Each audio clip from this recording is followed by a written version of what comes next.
नमस्कार मित्रमैत्रिणींनो, आज आपण पाहणार आहोत नागपंचमी विशेष, ती म्हणजे पातोळी.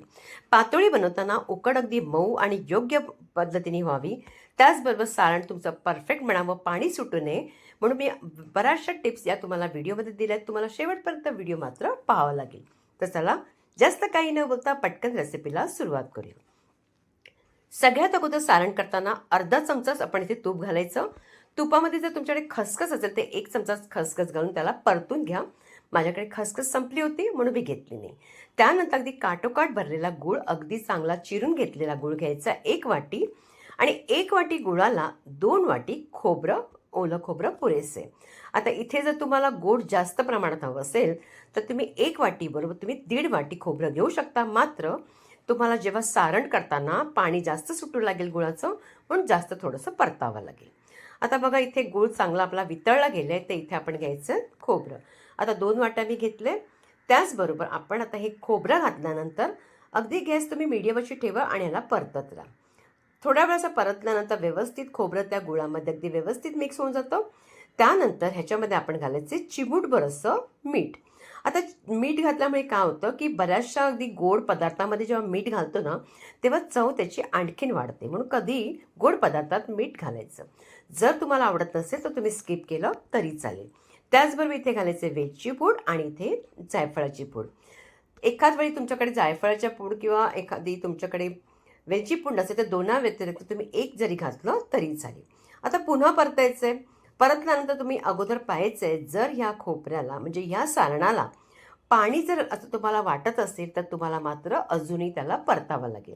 अगदी गॅस मात्र मोठी करायची आणि फटाफट त्याच वेळी तुम्ही करायचं, म्हणजे पटकन पाणी कोरडं होतं. बघा, पाणी अगदी व्यवस्थित सुकलं गेलं आहे. आता हे सारण रेडी झालं, त्याला आपण बाजूला काढून ठेवूया. आता आपण उकड काढूया. उकड काढण्यासाठी इथे मी कढईचा वापर केलेला आहे, कारण का कढई जराशी रुंद असल्यामुळे उकड आपल्याला करायला सोपी जाते. आता यामध्ये उकड काढताना 1 वाटी तांदळाच्या पिठीसाठी 1 वाटी जेव्हा पाणी घेतो ते मात्र थोडंसं किंचित कमी घ्यायचं, कधी पूर्ण काठोकाठ भरून घ्यायचं नाही. त्यानंतर अर्धा चमचापेक्षाही कमी तुपाचा वापर करायचा. ते त्यासाठी, कारण कधी काय होतं, तूप जास्त प्रमाणात पडलं तर आपलं जे आपण पीठ मळतो तेव्हा मात्र ते तूप सुटू लागतं. चवीपुरतं जरासं मीठ घालायचे, झाकून ठेवायचं, चांगलं खळखळीत उकळी येऊ द्यायची चांगली. जेव्हा ही खळखळीत उकळी आली की पटकन आपण झाकण काढायचं आणि त्यानंतर आपण घालायचं याच्यामध्ये तांदळाचं पीठ. तांदळाचं पीठ आपण इथे घ्यायचं 1 वाटी.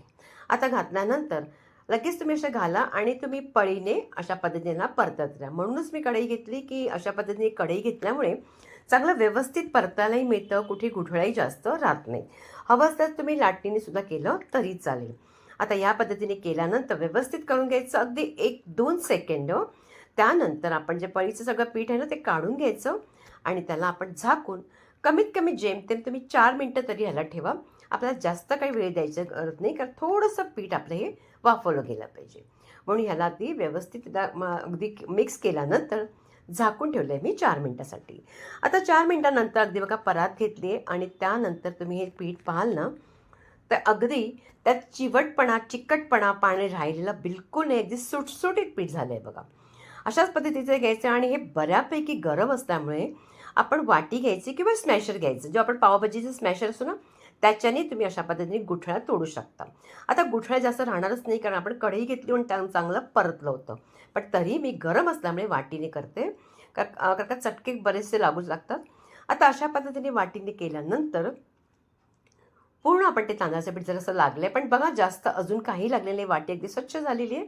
आता मात्र हाताने करताना पाण्यामध्ये थोडासा हात बुडवा, जास्त नाही, थोडासा हात बुडवा आणि बुडवल्यानंतर पीठ चांगलं अशा पद्धतीने मळून घ्या. अगदी मऊसूत झालं पाहिजे. अगदी जितकं तुम्ही हे पीठ मळाल ना, तितके तुमचे पातोळी किंवा तुम्ही जर मोदक करत असाल तर अगदी परफेक्ट असे बनतात. तर ह्या पद्धतीने आपण चांगलं व्यवस्थित थोडंसं करून हवं असलंच करा. जास्त प्रमाणात तुम्ही क्वांटिटीने अगदी तांदळाचं पीठ घेतलं असेल तर थोडंसं पीठ मळायचं, बाजूचं पुन्हा थोडंसं घ्यायचं, अशाच पद्धतीने करायचं. माझं पीठ तर थोडं कमीच आहे, पण तुम्हाला दाखवण्यासाठी मी मुद्दामच असं करते. तर अशा पद्धतीने केल्यामुळे आपले पीठ अगदी व्यवस्थित छान असं अगदी मळले जातं. तर बघा, बऱ्यापैकी चांगलं अगदी व्यवस्थित मऊसूत असं आपलं पीठ अगदी चांगलं रेडी होतं.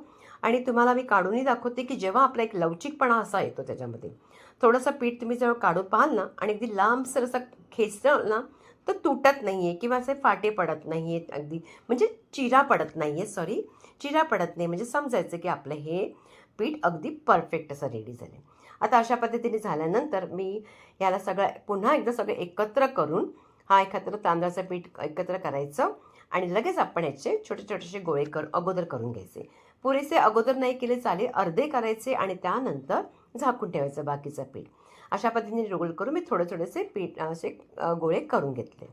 आता हे सगळे गोळे अगदी जेमतेम अर्धे केल्यानंतर आपण पटकन आता पातोळी बनवायला सुरुवात करूया.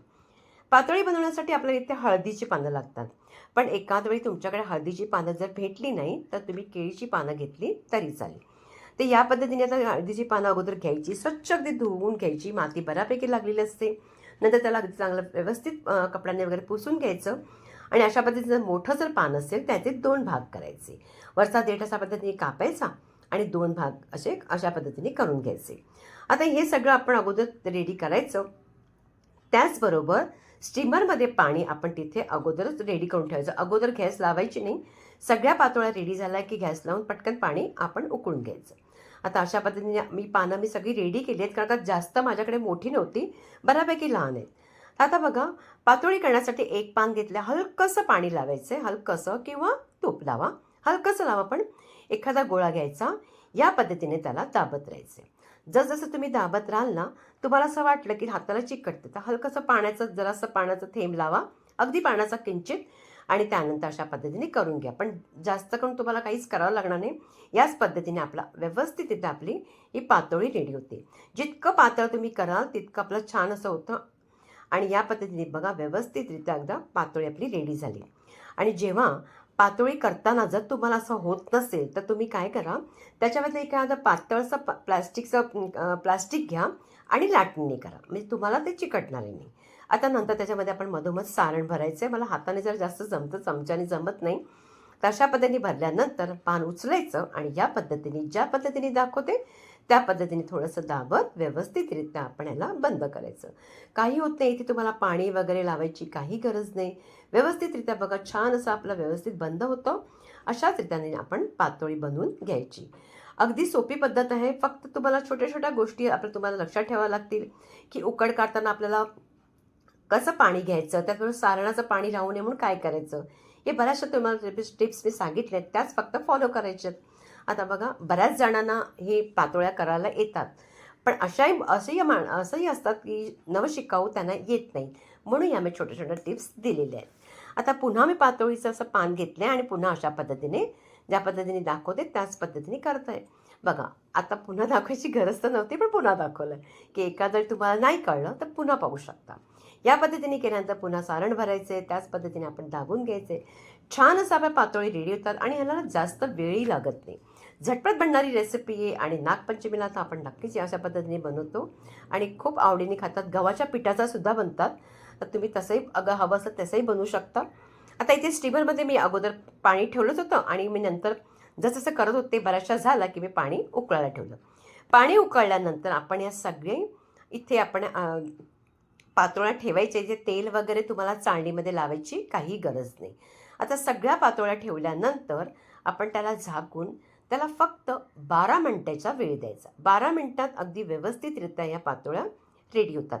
तर बघा, 12 मिनिटानंतर तुम्ही पाहाल तर ही पातोळी छान अशी आपली अगदी मस्त अशी रेडी झाली. आता ह्याला आपण काढून घ्या. अगदी गरम, अगदी खूप बऱ्यापैकी गरम आहे. तर आता काढून आपण एखादा चॉपिंग, म्हणजे तुम्ही रेडी करा, तुम्हाला दाखवते मी कशा पद्धतीने झालेली आहे. अगदी छान होते, कुठे तुटत नाही, काही होत नाही. आणि त्याच्यावरती ना या पानाचे सुद्धा ना ठसे अगदी छान उमटतात. म्हणजे पानं चांगली असले, पण माझे तरीही पानं ना इतकी चांगली नव्हती, पण थोडीफार जे जाळीसारखी पानाचे जे ठसे होते ते त्याच्यावरती उठले होते. आणि बऱ्याच वेळा अशी पानं असतात की खूप अगदी त्याच्या रेषा असतात, त्या मस्त अशा उठतात. तर छान अशी आपली पातोळी रेडी झाली आहे. अगदी तुम्हाला प्रत्येक मी टिप्स अँड सहितमध्ये तुम्हाला सगळं काही व्हिडिओमध्ये सांगितलं आहे, तुम्ही नक्की करून बघायचं आहे. आणि अशा पद्धतीची पातोळ्या या नागपंचमीला नक्की करून पहा. तर आपली ही रेसिपी रेडी झालेली आहे. आता बघा, आता तुम्हाला तोडूनही दाखवते की व्यवस्थितरित्या छान अशी आपली ही पातोळी किती मस्त अशी तुटते. खायला म्हणाल ना, अप्रतिम लागते. तर रेसिपी तुम्हाला कशी वाटली, आवडली का? आवडल्यास जास्तीत जास्त लाईक करायचे, प्रत्येकांकडे शेअर करायचे. माझ्या मेहनतीला तुम्हाला सपोर्ट करायचं आहे आणि पुन्हा भेटायचं आहे आपण एका छानशा आणखीन एका रेसिपीबरोबर.